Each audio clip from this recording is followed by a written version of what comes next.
So the title of my presentation today, I'm going to talk about 20 minutes, is Drugs in Youth, What We All Need to Know. This is just a snapshot overview of conversations that I've been having with friends and family and many of you. And I'm a substance use researcher. I've been doing this work for about 2 decades, but closer to the district, I'm also the parent of a 9th grader. And so I'm concerned about this too. So I hope that this helps answer some questions and gets the conversation going.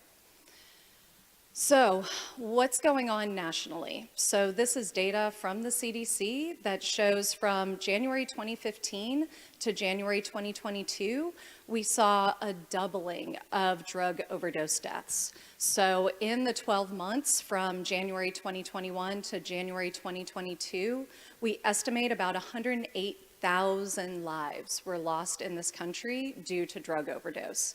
And as you can see in this chart, that's predominantly due to that light blue line, which is opioids.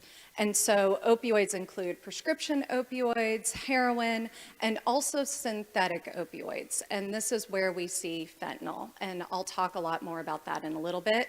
And so what I want you to notice, though, is this dark blue line that shows in 2015, there were about 5,800 deaths in the US due to fentanyl and other synthetic opioids. In 2022, it was over 70,000. So we have seen a dramatic increase. Now, here in Texas, this is data that's from the last 3 years. And what you can see is we've had an increase, but not nearly as dramatic. And the other piece to note is that here in Texas, we actually see less opioid-involved related deaths. But, always a but, in that dark blue line at the bottom, you can see in 2019, we only had about 300 drug overdoses that involve synthetic opioids like fentanyl, versus in April of 2022, we had almost 1,900. So we've seen a dramatic increase in synthetic opioid-related overdose deaths.